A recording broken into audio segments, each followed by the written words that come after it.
Welcome to Novelist Spotlight. This is Mike Consul, your host.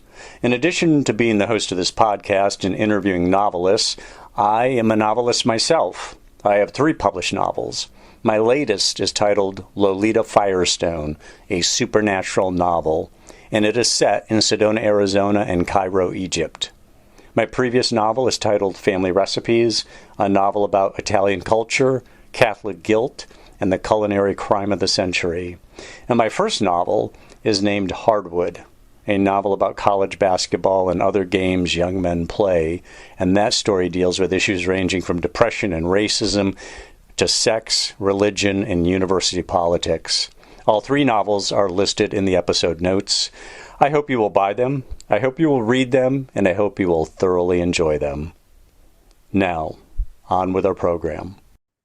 In the spotlight from Mother England, specifically Brighton, England, which Queen fans will remember Brighton Rock off the Sheer Heart Attack album where Brian May just tore it up, or those of you who are inclined towards literature, which I hope is all of you. If you're listening to this podcast, then you would be thinking maybe of Graham Greene, one of the great British novelists ever, who wrote a novel called Brighton Rock.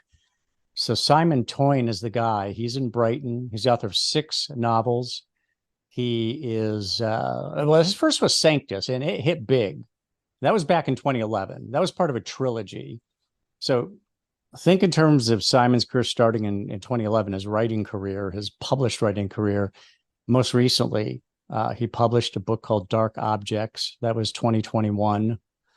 He was born in the north of England. He studied English and drama at Goldsmiths College and University of London, or is it Goldsmiths College within the University of London? What is that, Simon? Were you at the University of London, or are those 2 different schools?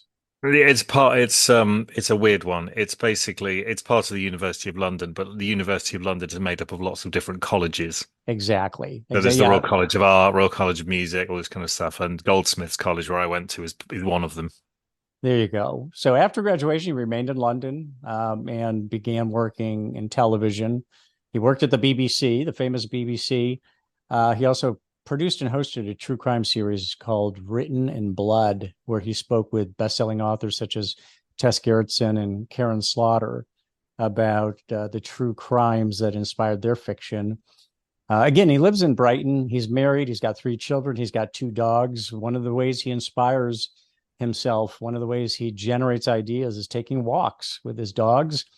They must love that, having a published author as an owner who needs to walk to generate ideas, and they get their exercise. Simon, welcome to the podcast.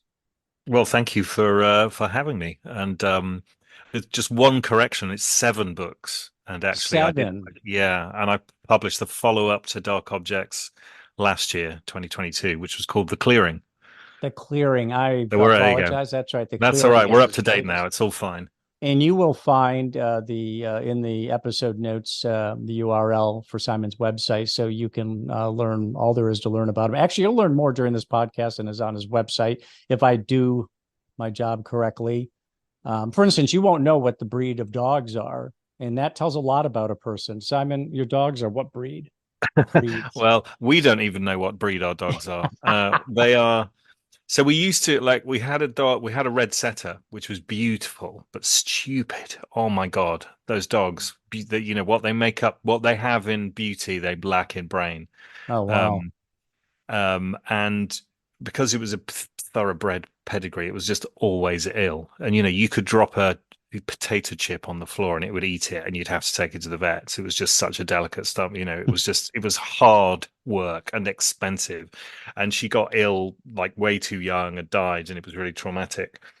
And I said to my kids, I said, look, I'm perfectly happy to have another dog, but it's got to be a Heinz 57 variety dog. It's got to be a mutt, a mongrel. It's got to be part goat so that it can eat shoes and we don't need to take it to the vet. And so that's what we got. So we got a Greek rescue dog, which was rescued on the Greek island of Zakynthos.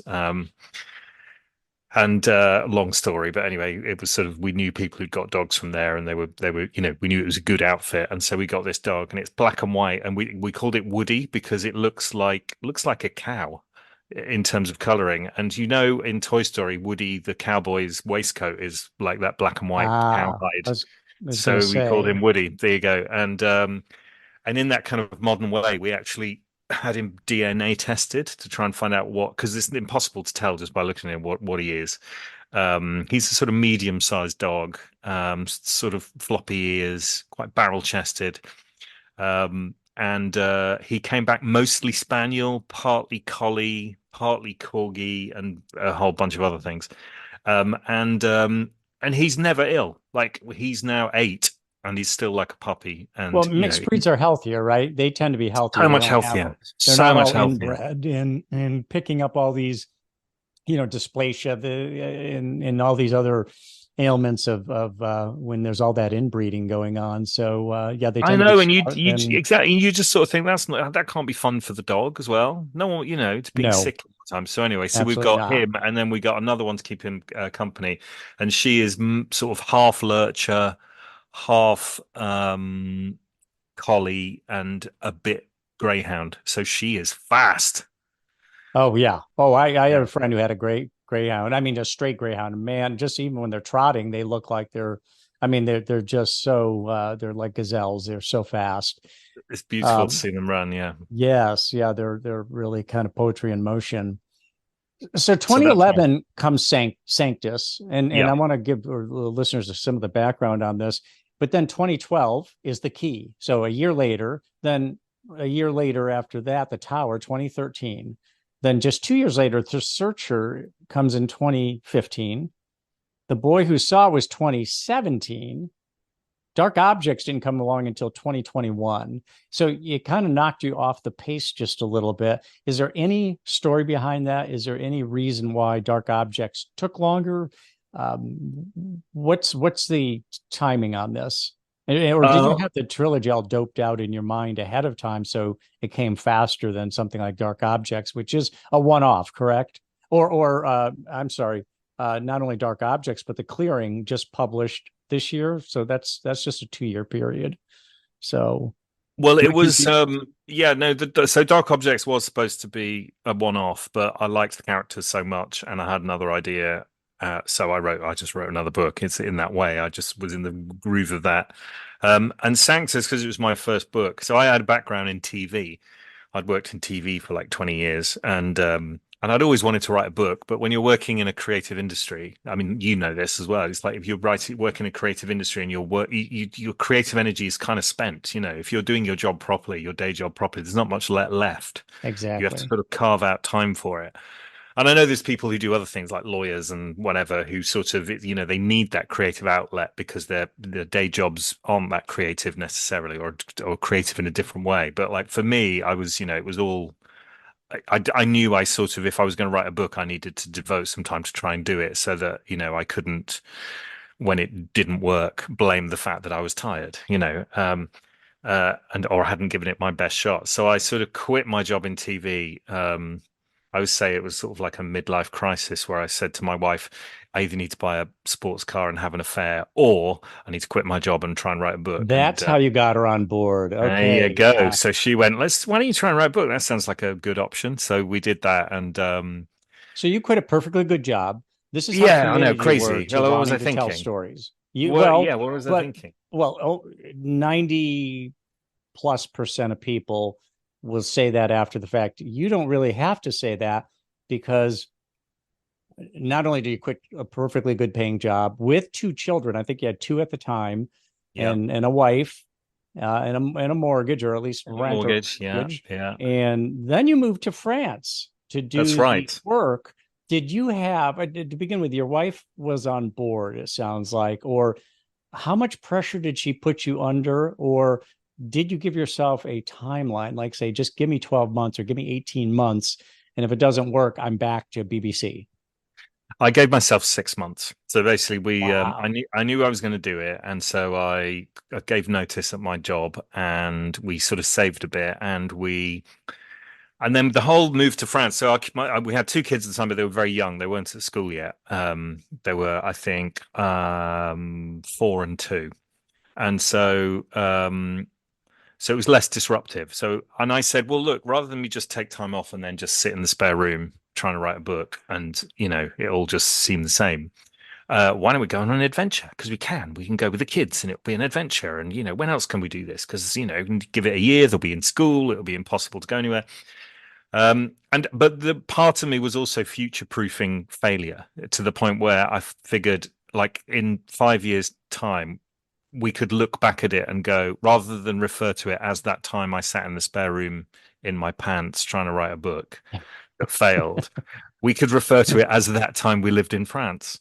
Yeah. You For a traded bit. bangers and mash for baguettes and brie. Exactly, And and much more yeah, your whole exciting. diet Just changed it and was, we yeah, did nice romance in our wine. Yeah, exactly, the countryside. whole thing. It was Did you just, do a house exchange with somebody or did you rent a place there? We rented. So what we did is we rented our place out in Brighton, and then we rent. And this, I thought I was being clever, and I thought, oh, look, I was looking at the prices of these really nice houses in France, and I noticed that they were significantly cheaper in the winter. And I thought, great, we'll go in the winter. That'll be fun. It'll still be nice, frosty walks and open fires and all this sort of stuff. Um, and it turns out these big old, very attractive French stone houses. There's a reason why they're really nice to go to in the summer, and that's because they're big, thick, cool stone houses. In the winter, when it's really cold, they're like freezers. They're so Mm, cold, these houses. They're hmm. not built, for heat. And so we'd have a fire on, and you'd be burning practically half a tree in this lovely open fireplace, but you'd have to be practically, you know, like standing in the fire to get any heat from it. As soon as you took one step away from it, you were freezing again. Exactly. So that was the reason. But anyway, so You it didn't have a was blower on it and you're wearing gloves typing. Do you type or all the clothes. Yeah, all the do clothes you were on. handwrite or do you use a No, keyboard? I always, well, because I came from TV, and so you just Oh everything's yeah. quick, so it was all so I would work on Word, and I'd write directly onto the screen, and then edit on the screen and share it on whatever, and I still do. I sort of just because I'd sort of feel more comfortable doing that. It's sort of I know that, like, writer friends of mine always do the first draft longhand, and I just the idea of that just fills me with terror. It's just and Yeah. writer's cramp. I just get Yeah. writer's cramp thinking about that. But no, Exactly. I'm directly on. I type directly into a Word document right from the get-go. So is And so I'm Sanctus doing that in already France. was Sanctus already in your head? I mean, you didn't give yourself 6 months and you had to come up with an idea and write it. You already had Sanctus in your mind Well, when you made you the would have move. thought so. You would have thought that would have been the sensible thing to do, and I thought moving into it. So I'd given notice at work, and we were saving up, and we'd sorted out the rental, and it was all fine, and we were going to go in end of November, and we were going to be there for 6 months. So we were going to come back just as the house started getting expensive again, in the summer.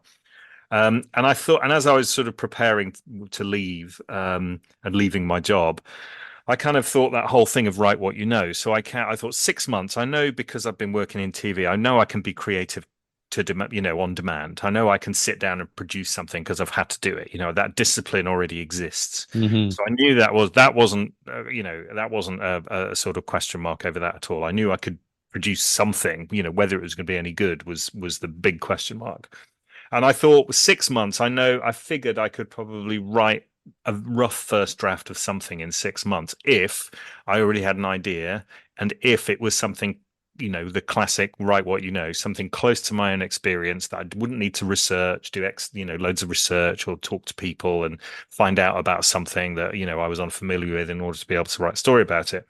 So I had a couple of ideas, two or three sort of smallish thriller ideas that were sort of more Harlan Coben-esque ideas, sort of ordinary man suddenly gets thrust into extraordinary circumstances and has to figure things out, And one of the ideas was about a TV producer who's making a show and thinks he's captured a murder on some of the rushes, and then his life falls apart, and it was kind of slightly derivative of blow up. But I just figured, it's fine, that I know how that works. I know how. And I worked in commercial television, so where you're basically trying to hold people over breaks and really engage and re-engage them. And so I sort of knew how to write that sort of thriller, a sort of compelling, a propulsive thriller, page turner. So I thought, that's it. I'm going to write something like that. Here's my idea. 6 months, I should be able to have a rough first draft, and then I've got something to work with. Then I can come back to England, maybe, sort of freelance for a bit and finish off this book, and try and get an agent, do all that kind of stuff. But bear in mind, we're going out. So the idea as well was the kids, because they were young. We hired a place way down in the south of France. It's like a day's drive, or sort of near Toulouse, on the way to the Mediterranean on the south coast. And so the idea was that my wife, we bought a van, an old panel van, and we filled it with mostly kids stuff, toys and clothes and things. And we drove our car as well in convoy. And the whole idea was my wife and I were going to drive down. We were going to make this rented house look very homely by putting up familiar pictures and putting all the kids' toys in it. And then the kids were going to fly down with friends the next day and to this new house. That was the plan. So we're going on the midnight ferry on the end of November, because that's when we decided to go. And a storm blows up in the channel. And the idea was we were going to sleep on the ferry. You can get these little cabins, and it's like a 4 or 5 hour crossing. So we were going to get the midnight ferry, sleep on the ferry, then drive all the next day down to get there and make the house homely. But because of this storm, we didn't sleep at all. We just thought we were going to drown and die, and that was going to be the end of our adventure, and the kids were going to be orphans and all this sort of stuff. So we'd land finally bedraggled and exhausted, but glad to be alive, at about 5 a.m, and drove inland, and we just needed to find somewhere to sleep. And about 40 minutes inland from where we landed is a town called Rouen, which is a kind of mad old place with this huge cathedral in the middle with this bizarre spire that almost looks like this big, tall, high, towering spire that rises over the place. And we drove in, and I saw this spire, and something about the play on words with the name Rouen reminded me of this quote that I'd seen years ago, and was one of those that I liked and sort of had always remembered it and carried it around with me. And that's this quote by Ralph Waldo Emerson, which is, "A man is a god in ruins." And that play on words of ruin and Rouen, I suddenly thought, what if Ruin was a place and there was a god in ruins, in ruin?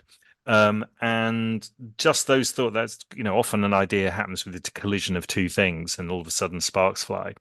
And so we found a cheap hotel and slept for a few hours, and then carried on our journey. And all the way down to this house, which was like a 7-8 hour journey, I just kept thinking about this image of this tower and this quote, "And a man has got in ruins." And by the time we got there, I had come up with the idea for Sanctus, or the end of it, which was way beyond, there was nothing close to my experience. And it was just this big operatic kind of adventure, dealing with the whole history of mankind, and a relic that purports to be the bedrock, the foundation upon which all Western religion is based, and a monastery where people go in and never come out, and all of these sorts of fantastical ideas that totally were not something I could write easily in 6 months.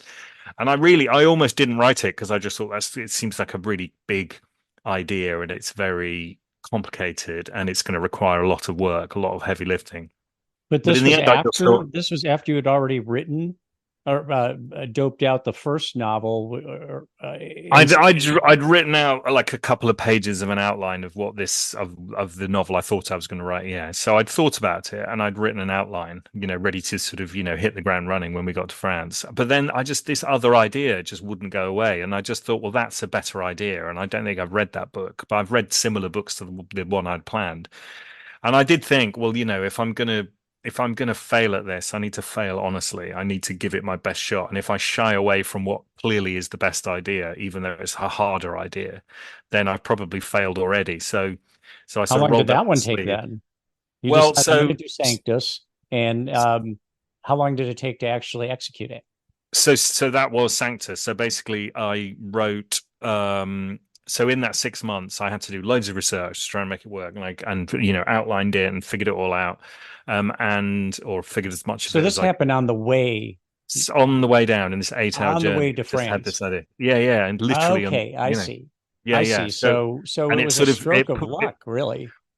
Well, I don't know. Is it luck? I think sometimes you have to kind of put yourself in a situation to be receptive. Sort of, you have to kind of decide. 1,000 other people would have gone through the exact same experience, and they wouldn't have had the same thoughts. They wouldn't have extrapolated. They wouldn't have turned it into anything. I totally get that, but it was a great inspiration that you It ran was. It was across. very, yes, it was very serendipitous. My mind was open. I was open to it, I think. I was sort of, it's like something in my mind had been flicked to receive. And then you And have to execute, which is what it's all about. yeah, I mean There's a that's the million hard thing. ideas out Yeah, there, and yeah, yeah, then yeah. executing. And you almost were thinking this is too complicated for a 6 month effort, but you pulled it off. Why did you pull it off? I mean, why did you? It's almost like you overachieved a little bit because you were thinking this is too complicated to do in 6 months. But and maybe it took longer than 6 months, but you did pull it off. Why were you able to do that? I mean, do you have any insights into what it is about either the characteristics that you possess or just the situation at the time that made it work? I think the two things. I think one was I just was just aware, we're all readers first before we're writers. And as a reader, I just thought I'd rather read that book than the other one. I Mm. just like if I was given a choice between these two books, that's the one I'd rather read.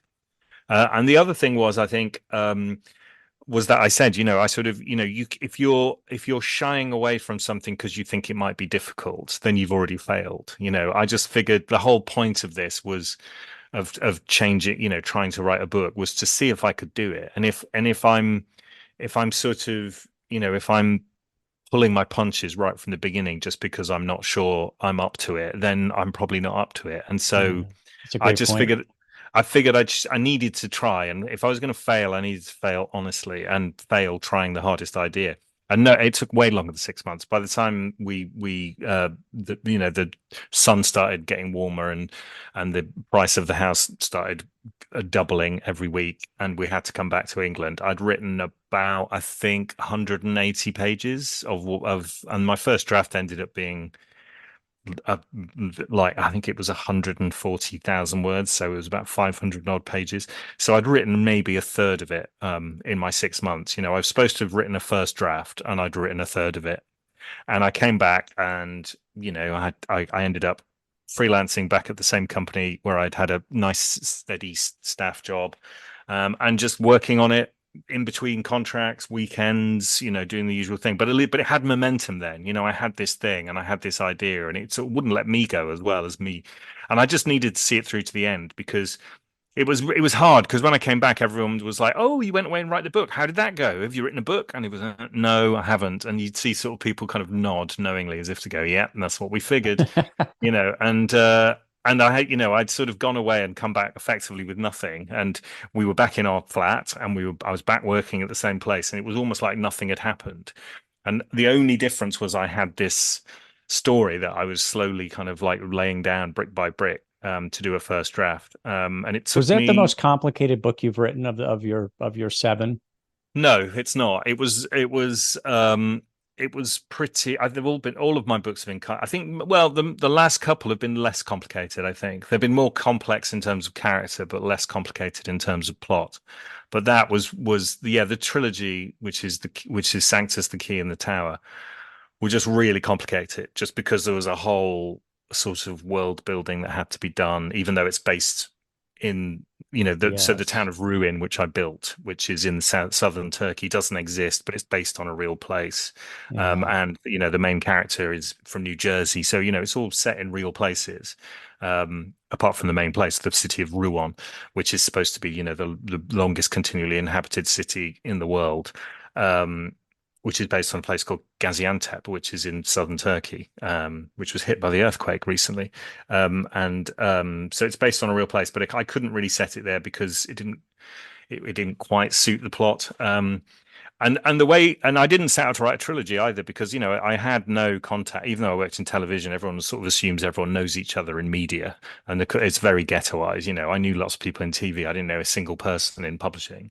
So I didn't have an agent, I didn't have a publisher, I didn't know anything. And so when I was writing Sanctus, I thought, well, this could be it. This just needs to be a self-contained book. I never set it up to be the beginning of something. Um, but the central conceit of Sanctus is this thing called the sacrament, which is this ancient relic, which has been kept in this tower, this monastery tower in the center of the city of Ruin in southern Turkey. And no, and it's been there so long that it's sort of the whole place has become a bit like a kind of Lourdes, a sort of Mecca kind of place, one of these sort of religious places where people flock to and buy Hmm. t-shirts. Hmm. and buy, sort of pens full of holy water and whatever. And the secret of the sacrament is that people think it's this powerful relic upon which all of Western religion was built, but no one knows what it is. Some people think it might be the tree of knowledge from the Garden of Eden. Some think it might be the true cross of Christ. Some think it might be the body of Christ himself, sort of laid, undisturbed by time. But no one knows because the sacrament, this relic, is guarded and looked after by this order of monks, and they ascend. They sort of are kind of lifted up on a platform to the top of this tower of rock where the monastery is built, and they never come out. So they go up there, they sort of ascend halfway to heaven, look after the sacrament. No one ever comes out. So the secret has been kept for centuries. And the book starts with one of the monks of this order climbing to the top of this tower, making the sign of the body of the cross with his body, and then falling to his death in such a way that he just falls outside the jurisdiction or the monastery grounds around the tower. And so he gets a proper autopsy. And when they're doing the autopsy, they find that he swallowed these things, including a strip of leather with a number on it. And initially they think, oh, is that a verse from a Bible? And then they realize it's actually a phone number. So they ring it. And a phone rings in New Jersey, and it's a woman called Liv Adamson, who's an investigative journalist, and they say, "Oh, we're calling from southern Turkey, and we found this man, whatever." And then she goes, "Oh, I think that's my brother he went climbing in the Taurus Mountains in southern Turkey 8 years ago and was never seen again." So she goes Wow. to find out what happened. And now the thing is, with a book like that, if you know there's this secret thing called the sacrament that no one knows what it is, you know that at some point in that book you're going to find out what this thing is. Right. And that was the whole thing. And so the twist was what it was, and the big reveal and everything. And I knew just instinctively, as soon as you knew what the sacrament was, as soon as that's revealed, the book's pretty much over. But by that stage, you've spent 400 pages getting there with lots of action and setting up characters and intrigue and relationships. And so you can't just go, yep, well, this is what the sacrament is, the end. You have to sort of let everyone down. You have to kind of go, this person was fine in the end, and this is what happened here. So you have to kind of, sort of tie everything up. And so when eventually, like, wind forward a year or so, and I've got an agent, and it's out to auction, and loads of people wanted to buy it, and I finally went with HarperCollins in the UK and the So US. they bid. People were bidding. They were going after this. Yeah, I mean, I cut a lot. So basically, Agents and publishing houses were excited about it. yeah, no, it went to an auction. Yeah, so there was a bidding war on it. I mean, but this was, it took me another 18 months on top of the 6. It took me 2 years from start to finish to write this book. And I got an agent, and then they made me rewrite it several times. And then they eventually sort of they sort of released it at the same time. And then, then there was a bidding What was the war. rewrite about? What was the kind of the essentially what they felt was needed to be accomplished with the rewrite? Well, it was too long. And also because I came from the world of television, every 30 pages, I kept recapping what had already happened, because that's what you do in television. You go, by the way, this is just to recap what you've already read. And I remember my agent was going, why do you keep telling us stuff that we've already read? And I was like, well, because that was, 40 pages ago. And she was like, so? It's like, people have got memories. And I was like, oh yes, it's books, not TV.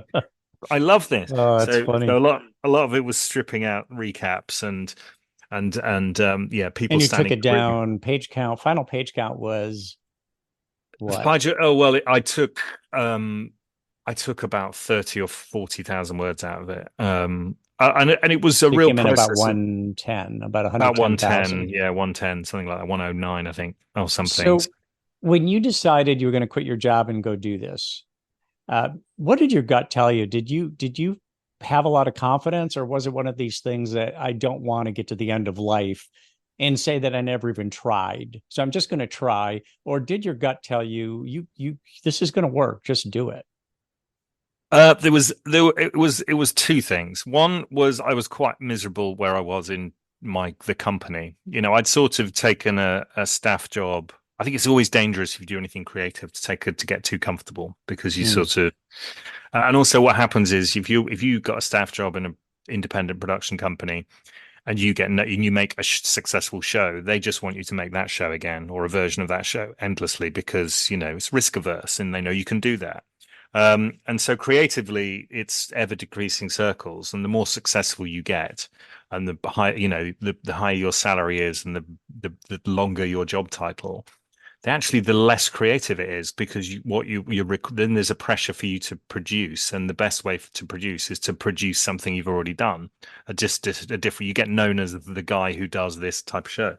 So creatively, I'd been there for a while, and I'd taken the job really because I had young children, and it seemed like a sensible thing to do.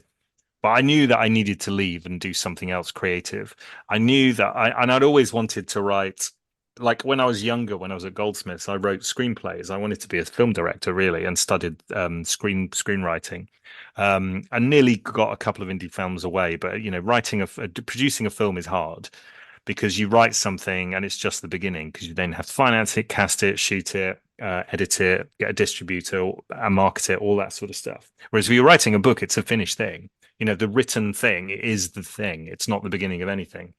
Right. So Right. so I decided that's what I was going to do, because it seemed like a sensible thing to do, rather than try and write another screenplay that may or may not go anywhere. I thought, if I try and write a book, at least it's a finished thing, it's a finished product that I can then sell. And I came from the world of commercial television, so I kind of knew I could write. I was known as a writer. I would write pilot scripts for things. I'd write proposals for things. I'd But often fiction writing is totally different, It's right? well, it's not totally different. I would say it's not totally You have different. facility with the language, but at the same time, even Tom Wolfe, who wrote, great nonfiction books, admitted that when he went to write Bonfire of the Vanities, he was crestfallen. It was like, what's going on here? I can't write this. He had always been working with information and writing nonfiction. You've got it's architecture, and you got It's the well, component. yes, you when you're doing Fiction is a little nonfiction, different, especially the kind of yeah, fiction you did because or doing because you literally created a town in a world, a different world, or a different operating system, or but not. no, it was well. I think the similarities are in I just mean, in it's not terms. Discworld. It's not, you didn't do it No, to no, Terry no, no, no, Pratchett. no, no, no. Exactly. It's very much. It's based. It has its roots in reality. It's firmly based in reality, and the town worked. It's not like it had a different currency or anything. It kind of worked according to the logic of the actual world. Um, no, I mean, I think the thing is, so my job in TV, I ended up as a development executive, which basically means you come up with shows. So my entire job was coming up with shows, and Mm-hmm. I would go, and you get a brief, and then so I was always quite creative anyway, in terms of spinning something out of nothing. Um, and I knew I could write. I'd often be a script doctor within in-house. People would come to me with their show scripts, and I would polish them, and add jokes or make them better. And so I sort of knew I was good. I had a facility, I had a gift really with language. Mm-hmm. I knew I had the discipline, in the sense of, you turn up at work and you sit down and you produce something because that's your job. So there wasn't going to be any sense of staring out the window waiting for the muse to strike, because I knew that you basically had to hunt the muse down, tie it up, and make it do your bidding. And I knew how to do that. I In also had six, oh, go worked in ahead, commercial. finish that thought. I worked in commercial television as well, and the structure of commercial television. So like a commercial hour, for example, normally has, in the UK, it'd have 3 ad breaks, 4 parts, 3 ad breaks, and so you have to construct a narrative that reaches a minor crescendo at the end of a part, with a big cliffhanger question mark, to stop people turning over during the ads and come back for the next part. And so I knew how to sort of structure, and a book's the same. Books, thrillers in particular, are the same. You have to sort of, build to a crescendo in the midpoint of Act One, a bigger one at the end of Act One, then build to a midpoint in the middle of Act Two. So you And understood all of I that, understood all that. I understood the structure. arc and evolution of the Yeah, I character. understood narrative structure, and I knew that they were the same, because I read loads of thrillers, and I recognized the patterns, and I thought, okay, so that's innate. I know how to structure something. I know how to pace something.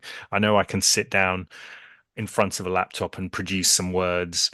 I know I can create things, and but yes, I mean the Tom Wolfe thing is the thing about, and this is all authors say this is the only way to learn how to write a book is to write a book. You know, you can do all the creative writing courses, listen to all the podcasts, and it's inspirational and it's good, and you can take things from it.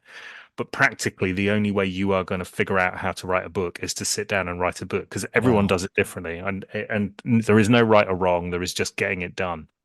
And So there's sometimes it's 6 months. You gave yourself 6 months. Did you put in an extraordinary number of hours per day because the clock was ticking?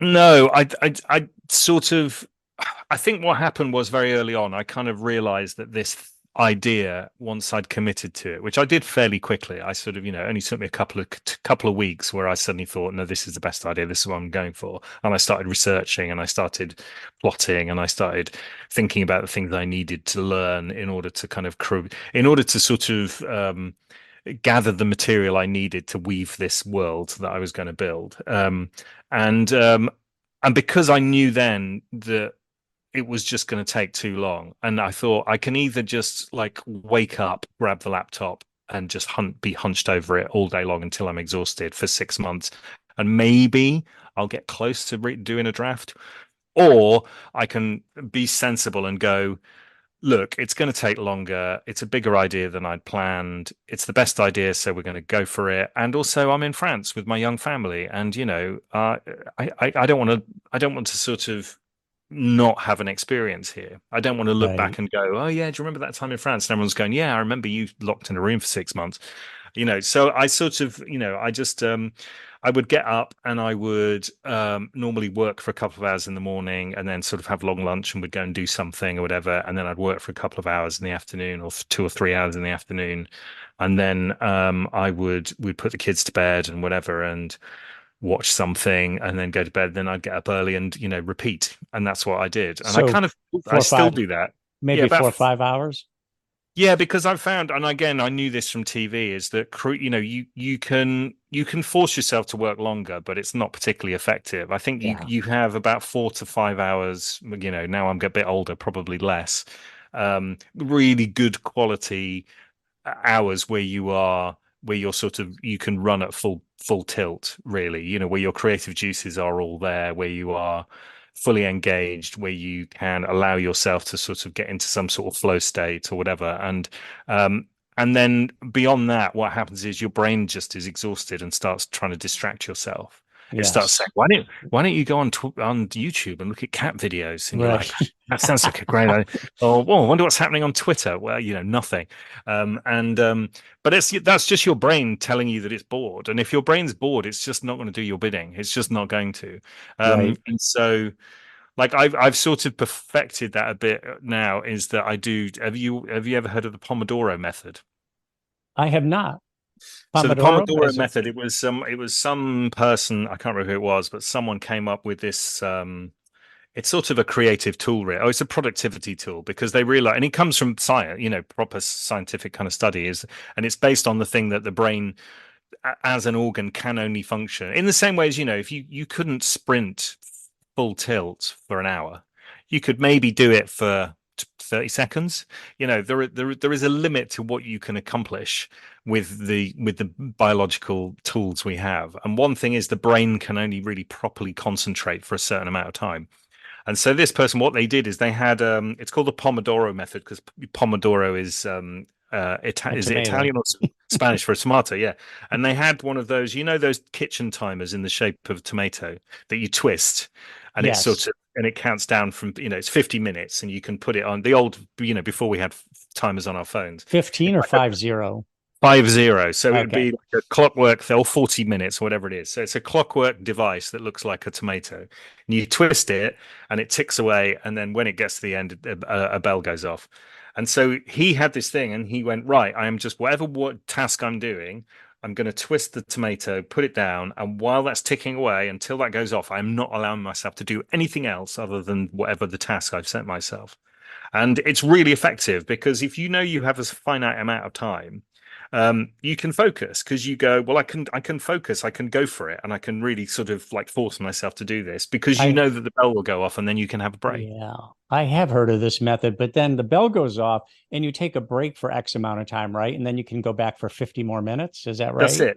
So you work Well, for how long a you. break? So I normally work for about 45 minutes, for 45, 45. And then I'll probably take about 20 minutes, 15, 20 minutes break. Mhm. And that could be anything. You could just go for a walk. You could, look at cat videos on YouTube.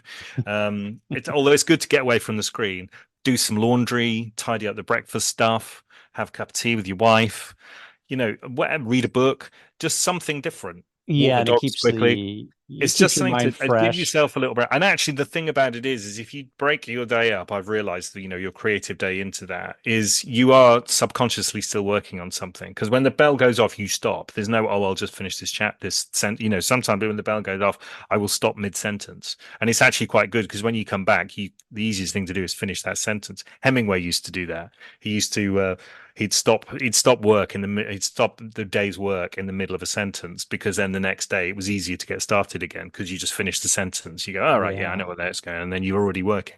And so it's interesting. all of these little tricks you play yourself because starting's hard, but once you got going, it's okay.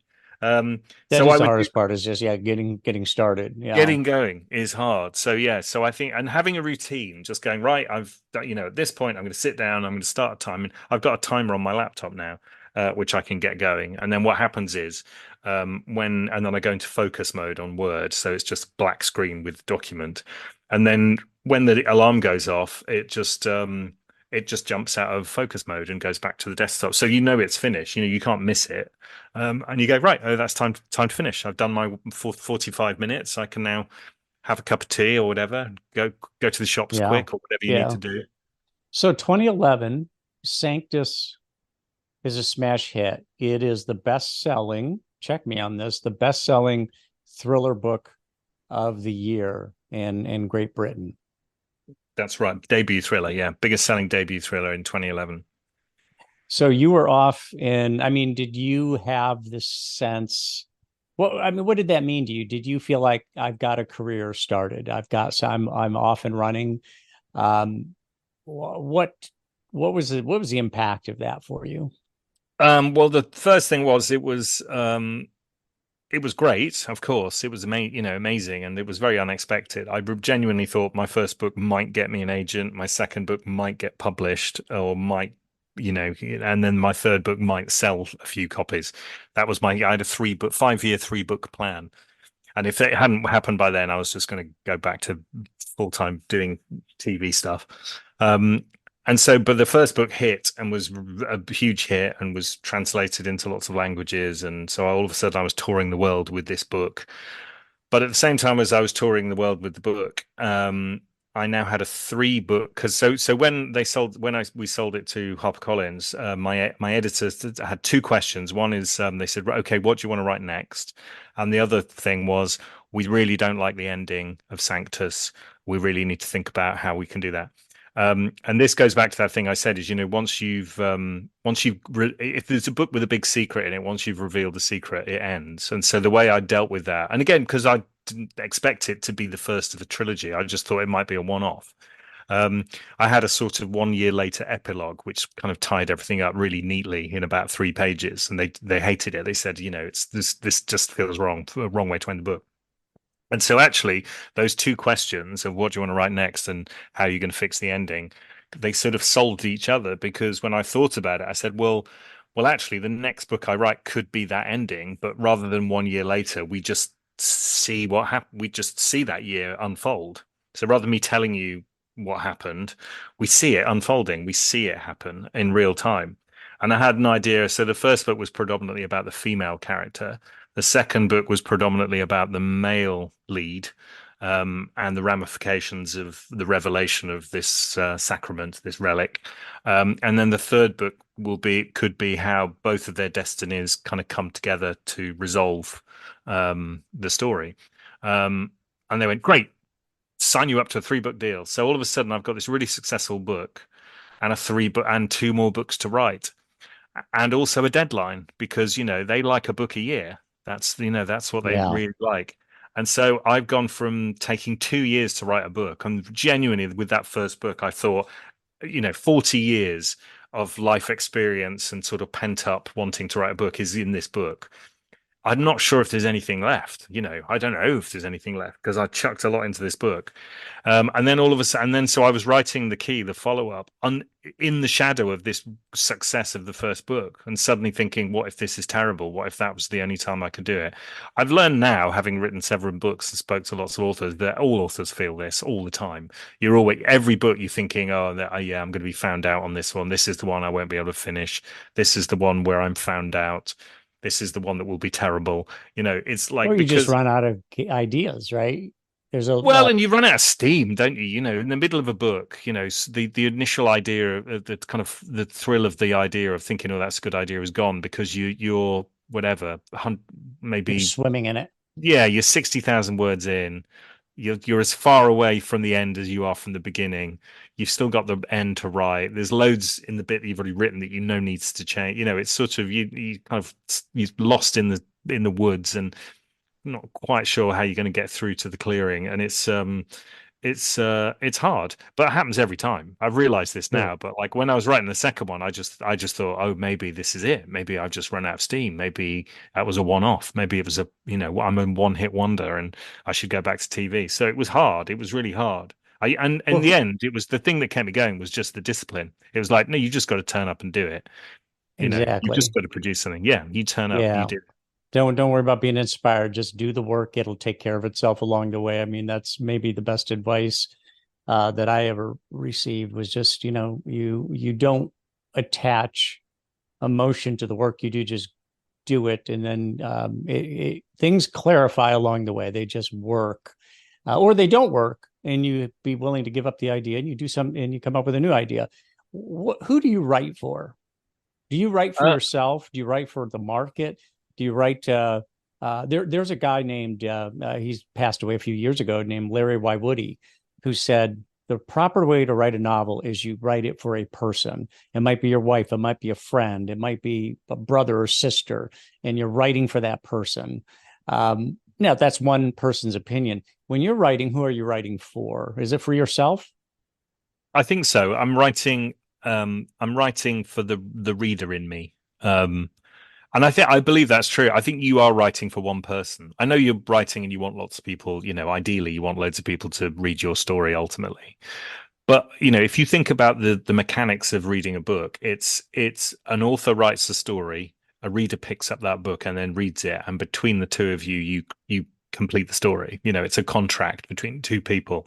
It's not like you don't get like five people clustered around a book all reading it at one time. It's one person flipping those pages. Mm-hmm. And so when I'm writing it, I'm really just trying to write a good story that I as the reader would want to read. And I'm trying to entertain me as a reader. I'm trying to inform me as a reader. I'm trying to hoodwink me as a reader. I'm trying to kind of pull the wool over my own eyes.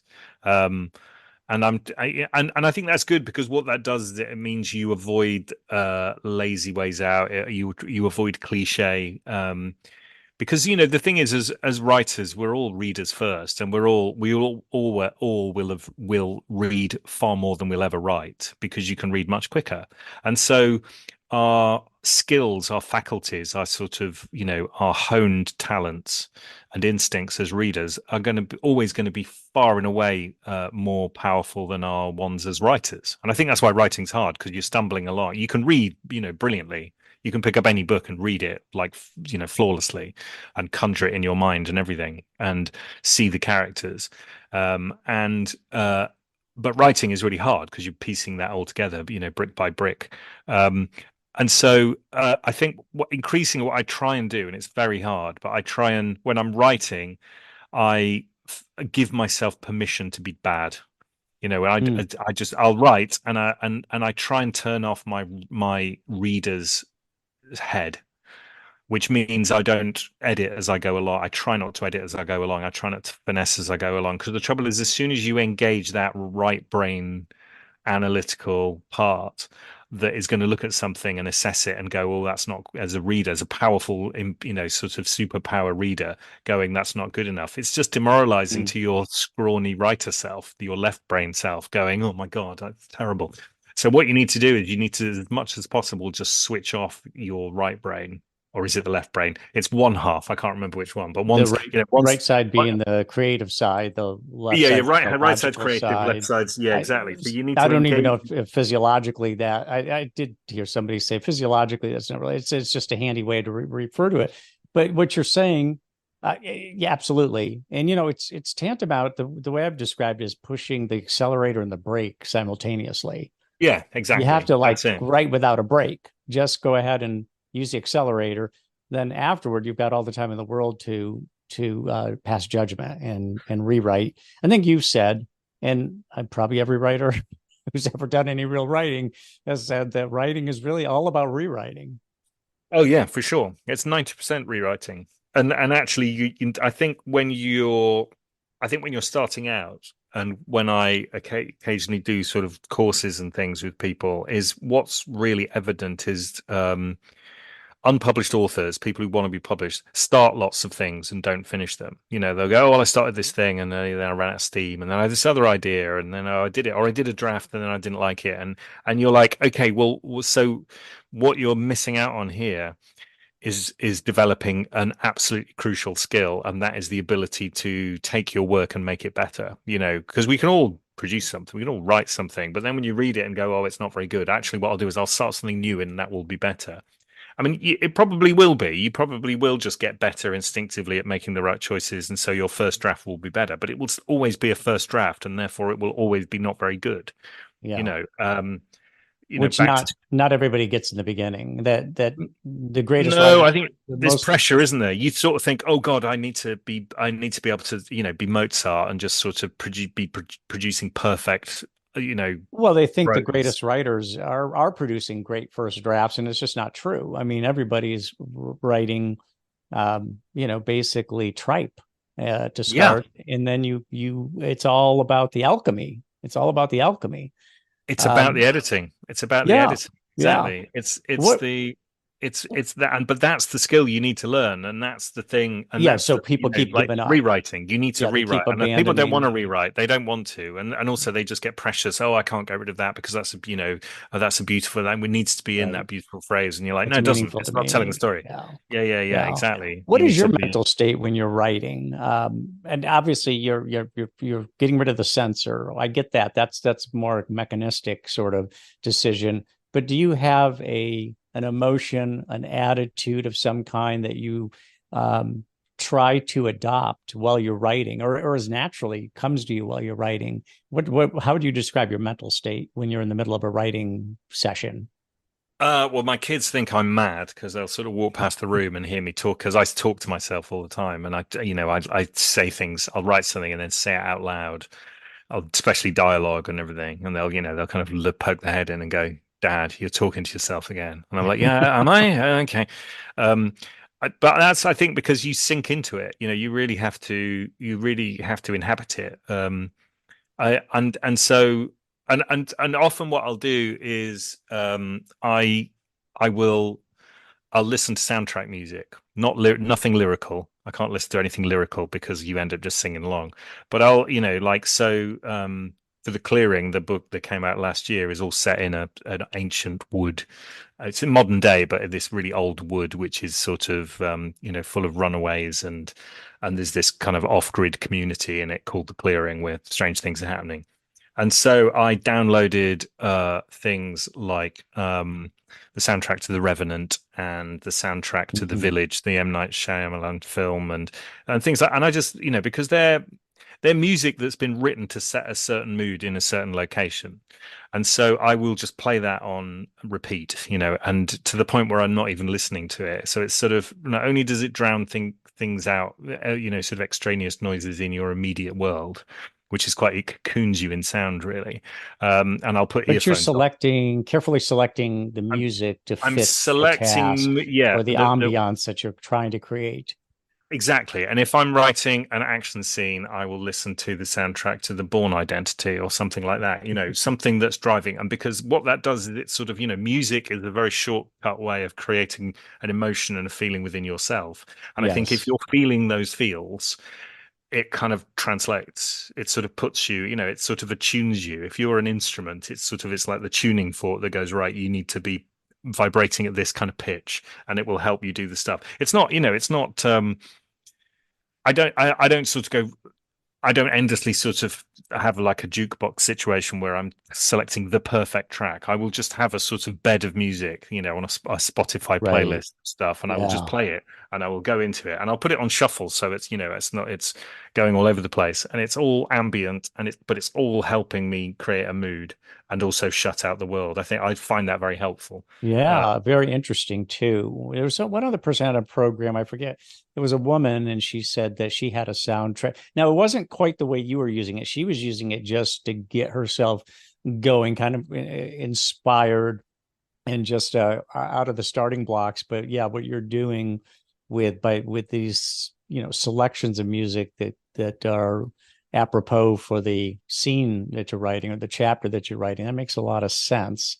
What would you say is the strongest part of your writing game? What do you do better than anything else? There's a lot of different components to writing. Is it dialogue? Is it characterization? Is it plotting? I mean, what would you say is your superpower when it comes to writing, or the closest thing you've got to a superpower? well, looking from the inside out, I just think I'm bad at all of it, because like you just spend your entire time writing something and then having to rewrite it because it's wrong. And so you sort of everything's a struggle, whatever you're working on is a struggle. I mean, what people weirdly people have said right from the get-go that when Sanctus came out, they went, "Oh, you can really tell he worked in television and comes from a visual background because it's a very visual book. You can really picture it." And that was a weird one because actually when you write for TV and film, you don't describe anything. You don't need to. It's all structure and dialogue. Um, Precisely. and so actually that was the hardest. That was the thing I had to learn the most is figuring out how to create pictures without pages of description and I really worked on that because I realized that was something that I couldn't was not transferable from my TV writing. It was something that I needed to really focus on. Did you have And it, trouble trusting your readers in the beginning with regard to that? In other words, look, you don't have to describe everything. You can put a couple marks of distinction there, and the reader knows what to do with those. They fill it out. It's not well, like, I mean, that's one of the things I say about why there's a lot of people who don't read books anymore. And I say, the thing, I love movies too, but I have no control over the movie. The director does everything. When I read a book, I'm co-creating with the author because they're not describing um, every little characteristic about a character. Some that over describe and all that, but my imagination actually kicks into gear. You don't need your imagination with a movie because it's all right there. So, did no, you have trouble at all thinking I need to? The reader's not going to get this unless I really give them what an agent or an editor might say. That's too much information you're giving them. well, that's exactly what happened. Is so when I submitted the first draft started sending it out to agents, and then an agent was agent who actually is still my agent now. Oh, the And I said, recaps. "What?" You mentioned the recaps. So she said about the It's a little recaps. Why, different, though. why do you keep telling us stuff we already know? And then but that, and it was, and I got, and what they did, and it was very good of them because they didn't sign me straight away. They said we'll work on you with this book, and then we'll see how we work together. And so it was a real kind of leap of. They liked the book and they liked the story, and they obviously could see me, that I had something. And they were prepared to work with me unsigned. On a couple of drafts and this was they went through and did a proper kind of line by line edit and with notes and comments and everything of the entire manuscript, and I went through it and I remember having a call with them going through it line by line. But again, in TV I'm used to doing that, you're used to going through sort of notes on a viewing and going time codes, specific seconds, milliseconds of a thing, and you discuss stuff. And so I did the same thing with this, and it was like a masterclass really in editing of just like figuring it out, of them just saying, well, you don't need that because of this. And exactly what you just said, it's like you need to they said you need to let the reader in. If you do everything, then there's no room for the reader, you're pushing them away. And what you need to be doing is letting them in. You're welcoming them in, and it's that whole thing. And this is the thing I've kind of realized more as I've written more books is, um, I think I put in less now in my first drafts, but I still take a lot out in my second drafts because it's that thing, in your first draft, you're figuring it out yourself to a degree. And so you probably do over describe and overwrite a scene and more said than needs to be said. And then you go through it once you get to the end and know the whole story and know those characters because you spent time with them more. That's when you can take things away. I always say it's like, a really good caricaturist can just in 5 lines do a portrait of someone, you know exactly who it is. In Yes. 5 lines, you go, oh, I can see that's Clint Eastwood. You Right. take one of those lines away, you can't tell who it is. And then Or you can add 20 more lines and it doesn't give you any more information. You still knew after 5 lines it was Clint Eastwood because your brain is this amazing thing and does everything else. And that's what good writing is. It's sort of, yes. you want to pare it down to the point where if you take anything else away, it stops making sense. And if you add anything more, what you're doing is just kind of cluttering up the space and pushing the reader away. So it's sort of knowing that sweet spot of exactly what you need to do.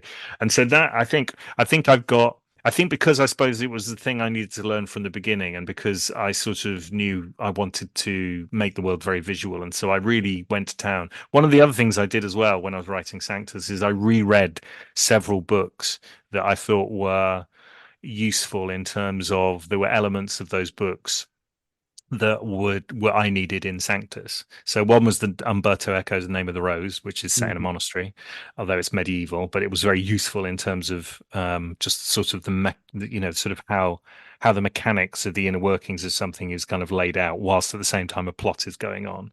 I reread The Silence of the Lambs because my main character is like Clarice. She's brave, but she um, manages to succeed not by becoming a proto man, but by leaning into her kind of female strengths. Um, Brave but curious. I love that kind of character. And I read One Shot, which is I think the 6th Jack Reacher book, because I really liked the way he did action, and I just thought and what's really good I found, and I still do it, is by reading a book that that you were impressed by first time round, it had an effect on you as a reader, but then rereading it when you know what happens, so you're not distracted by the plot, and you can really just look at the mechanics of what is going on to the point of counting how many words are in a sentence and how many lines are on a page and all those sorts of things, and just sort of thinking technically what's going on here. I know it works because it worked on me. Now I just want to pull it apart and sort of see, sort of the strings. I want to kind of like pull back the curtain and see the workings and the clockwork. Yes. And that's what I did. And so I think my sort of visual storytelling, which is still remarkable. People always comment and like my books are very visual. Is something I think is hard won. But I think that's one of the things I think I'm good at. Uh, and it's something it's something I'm very aware. I'm very conscious of. It's something I learned and something I had to work on. So I suppose I'm proud of it because it was not easy. Yeah, no, it's very analytical. Your approach is very analytical and very sensible. You're very extroverted, and a lot of times authors, you sit alone in a room, but for an extrovert, sitting alone in a room is not necessarily, exactly Xanadu. But I get the sense that you are on the move a lot. You walk for ideas. You'll pace and be giving voice to dialogue. Do you find that do you approach writing a little bit differently, or are you literally fanny in the seat for 95% of the time, or do you go on the move a lot and maybe with a recorder and talk into it or whatever? Well, I always, when I'm walking the dogs, I listen to podcasts and music, mostly podcasts. And so I have my phone. So I often have little ideas. And so I'll just do a little voice memo into my phone, directly into my phone, and just, and it could be anything. It could be a name, line of dialogue. It could be a book that someone's recommended on a podcast. It could be an idea that I've thought of or whatever it is. And I'll just read them in. And then at some point when my voice memo thing is like, about to burst, I'll sit down and I'll transcribe them all. And often that's where an idea will come from, maybe just, the collision of a couple of ideas. Um, I do find I need to get out and about. Yeah, definitely. I sort of, by necessity, sitting and writing means sitting in front of something and being still. Um, but I do. That's what I quite enjoy. Touring a book, or I quite enjoy the promotional stuff. I quite enjoy stuff like this. Talking to Hmm. you and meeting new people, and talking about the craft of writing because. It's sort of well, it's really great to meet other writers. It's also really great to meet your readers. I do lots of library. I like doing library events. Library events I think are very rewarding because they're full of actual proper readers. And yeah, they might not buy your book, but they'll certainly read them. And they'll recommend them. And it's sort of that's the end, they're the end user, and it's really nice. This goes that contract again of you end up meeting the person who completes your book. And also it's also why I did things. So I did those two series of Written in Blood where I went to represent the true crime thing where I talk to other authors. I quite like doing different things, whatever it is. I just like doing a different thing, whatever it is. I'm talking to my agent at the moment about maybe doing a theatre thing, where you sort of do a tour of small theatres and it's an evening with, and I don't know what the format is yet, but I just like getting out and doing stuff because Sure. I find it energizes. I think it's easier for me to sort of sit for 3 months banging out a draft of a book or a chunk of a book or doing edits on a book or whatever it is, if I know that after that 3 months I'm gonna go and do something else. I still do TV work actually. I do it in tandem with writing the books. Because it's a different skill. It's a skill that I sort of, honed and learned over 20 years. It's more collegiate because you're working with an editor and you have viewings with, sort of commissioning editors and the channel and various things. Um, and it's also quicker, so a book takes a year to write, and I can, from start to finish a TV program, I can turn around in a month and do it at the same time as writing a book. And it's different type of writing. It's also nice because you get paid, like, sort That's of always nice too. Yeah. you get paid every month rather than yeah we'll pay you when your book comes out, and we've decided to shift it to next March, and you're like, oh great, thanks, I'll just I'll just live on air then. So so it's good. I just think it's just nice. I think I know some writers are more introvert and love, become writers because it means they can justify sitting alone in a room and shutting out the world. And I quite like that. I'm very happy with on my own and with spending time alone. But I like the mix. I mean, I've got 3 kids as well, so it's like school and sports and plays and music concerts and stuff. So that drags you out and sort of forces you to Sure. be sociable. Yeah. You But mentioned soundtracks.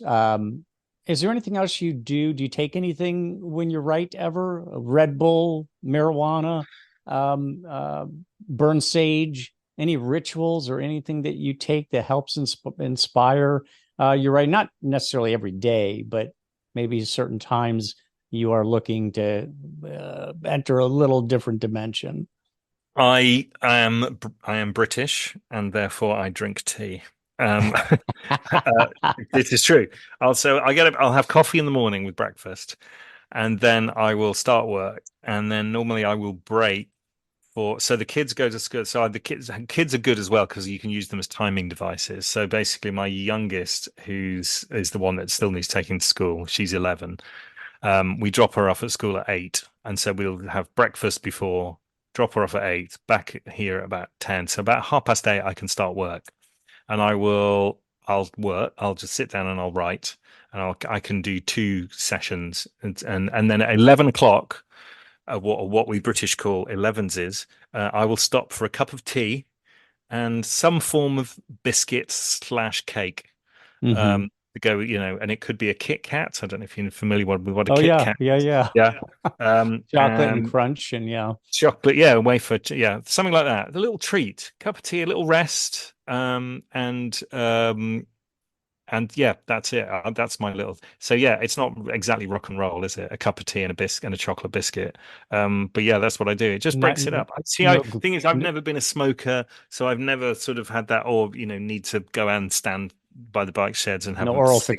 fixations and all that. Yeah. No oral fixations at all that kind of stuff. And then I'll break again for lunch about 1:30, and then I'll work until it's time to pick the kids up. So that's my working day. At some point in there, I'll take the dogs for a walk, depending on how annoying they are or what the weather's doing. And when I'm writing, that's it. That's pretty much it. And then I'll Yeah. stop when the kids come home. I try and be present for them and not just, like I'll be there and we'll watch things and we'll play games and I'll help them with the homework. And the thing is, my eldest now is doing an English degree, so I still help her with her homework. So like she sent me an essay because she'd it was too long. She basically, it had to be 4,000 words and it was 4,800. And she went, "Oh, I can't take any words out." And I said, "Send it over and I'll edit it." So I edited her essay. And it's nice to be involved and do that. And that's one of the reasons Sure. I had the midlife crisis was because I wanted to be around. The kids were just growing up really fast, and I just thought, I'm going to miss this. I just want to be at home. And so the whole idea of having a job like being able to write, which is from home, where I'm there and I can drop them off at school and I can cook them tea and be there and not miss a sporting event or a play or whatever, really appealed. And so that was, that was a huge part of the impetus to try and, sort of earn a bit of living as a writer. Yeah. Um, Name the and author. it's worked. It's worked for you for sure. Um, Name the author who, more than any other, you would love to get an email or a phone call just saying, "Hey, I love your work. I really admire it. I wanted to tell you, read everything you've written." Would that be Clive Barker? Would it be who? Oh, I don't know. It would be, I mean, Clive Barker was a big influence. I read lots of his when I was younger. And I loved the fact that he was British. And Sure. I thought, like, yeah. Um, do you know, it probably, and you probably get this up, but it's probably Stephen King. Oh, really? Okay. Yeah. Yeah, because I discovered it was sort of, I discovered him like, I was way too young really to start reading King. And sort of, I think the first one I read was The Dead Zone, which is sort of entry level. It's not that horrific. Yeah. I read It's that one too. more, Yeah. yeah. I was I can't remember, I was about 11 or 12 or something. And then you sort of start reading, Pet Cemetery and scaring the shit out of yourself. And I just loved it. I just loved it. And I think he's sort of, well, he's sort of, the grand old man of letters now, isn't he? He's still writing and he's still, and he's got this such kind of cultural impact. Um, Yes. It's been it's still, amazing. He's had it an is. And with the amazing career. films as well, you think about the kind of the various Oh, films, everything is turned into a film that he writes, and he also writes good book reviews. If when he Oh writes a no, book, no, I think that's it. tend to I be really trust, and he's obviously, voracious reader, always has been, and friends of mine have had blurbs from him, and I'm very jealous. And I just sort of, and I sort of, I suppose he was the first author when I was growing up that I realized was a working author. There was someone who was writing. Well, I was reading his books, and they were writing other ones and producing them.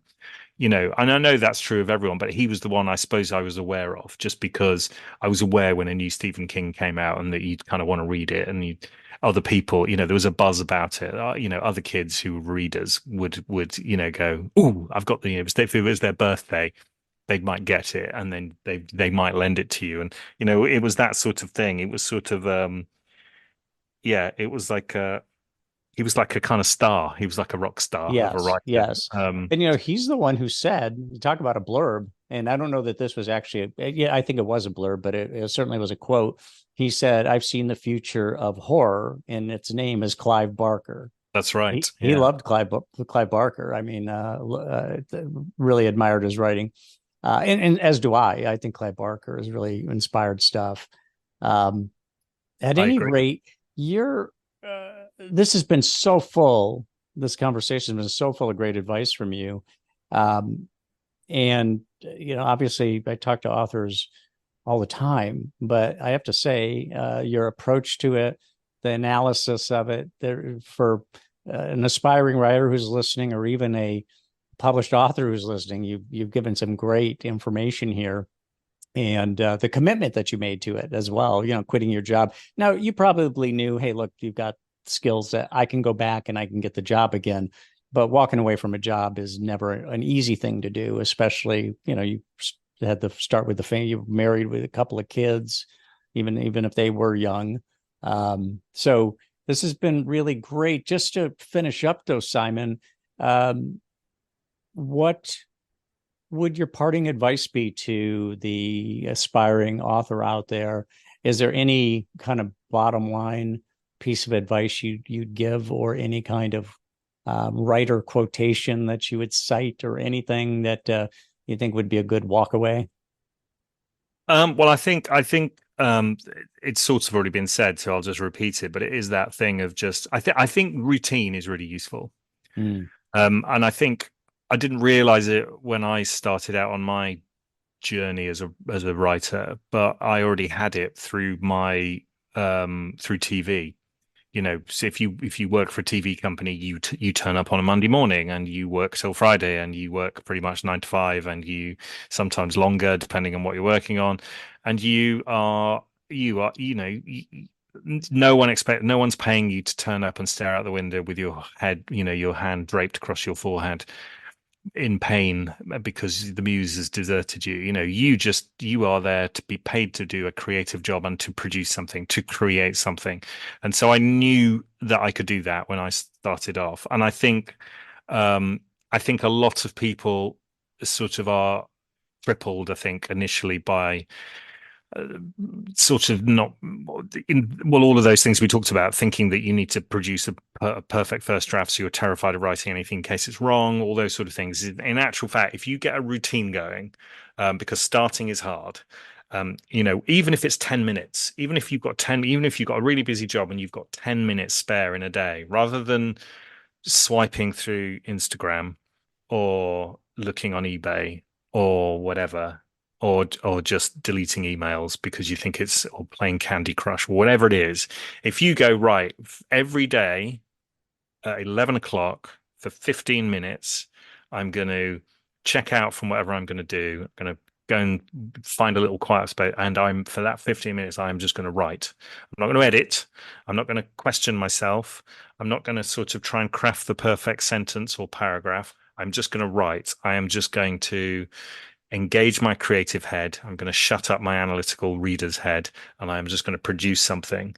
That is how you write. That's how you build a story word by word, brick by brick, and you just give yourself permission to do it. And I think if you have a routine, if you sort of carve out it's the same way. It's hard, if you have a busy life and a partner and kids and all this kind of stuff. If you set up and go, right, this is mummy's time or daddy's time or whatever it is, this half an hour, people respect it. They go, oh, that's I know not to mess. I know not to add, because that's your time. That's your half an hour where you go away, you put your headphones on. That's the sign. You twist the tomato timer, whatever it is. That's your sign, and people go, okay, that's Yep. your time. We'll leave you alone.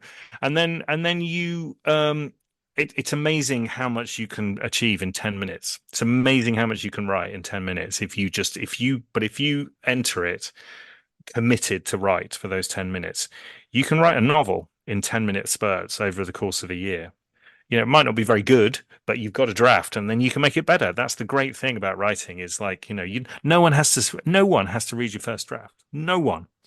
You can Right. put it in a drawer, and then you come back to it, and then you can really go to engage your reader's head and make it better, and get rid of all the crap stuff and just make the stuff that does work even better. And then by the time you show it to people, they think you're a genius. They don't know that they haven't read the first draft, and they don't know that that's the seventh draft. But that's the thing. And again, discipline with editing as well. I'm right, for 10 minutes, I'm going to edit a page. I'm going to edit a page. I'm just going to read this page and I'm going to get to the end. And that's all and that's how you can do it.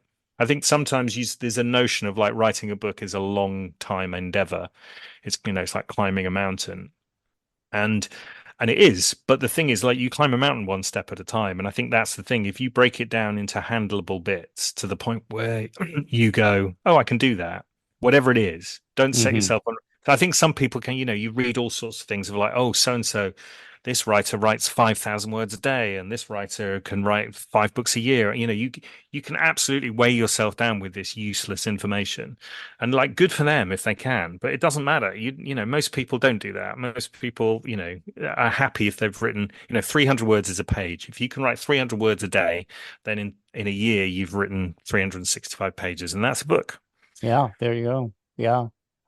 My guest has been Simon Toyne, and he's a guy who trusted the process, and he's 7 books deep into his novel writing career now. Just to put bookends on his career to date, it begins with Sanctus, big hit, 2011, a bestseller, and most recently, The Clearing. Those are the bookends to date, but he's at work on. I didn't even ask you that. What are you at work on right now, Simon? That you Uh, can talk about to whatever degree. no, well, I've finished writing another Lawton book. So Dark Objects and The Clearing, and the main character is this criminologist called Dr. Lawton Rees, who kind of predominantly works cold cases. And so I've written a third installment, another idea with her called The Dark Highway, which is an old Victorian name for the River Thames. Headless bodies keep getting washing up on the Thames in various places, and she's investigating that. So I've done my first draft, so I've now got my reader's head on, and I'm doing second draft notes. So my editors, I've got UK and US editors both read it at the same time, and I get a whole load of notes from both of them. Most of which coincides, not all. And so I'm working my way through those now. I'm trying to get that done before Christmas, and then that's out. I'm not. I think that's out next year. It's either out next year or the year after. I can't remember. I think Oh, up next to the year. publishing company. Yeah. Simon, thank you for coming on the program. Well, thank you for having me. It's been great pleasure talking to you.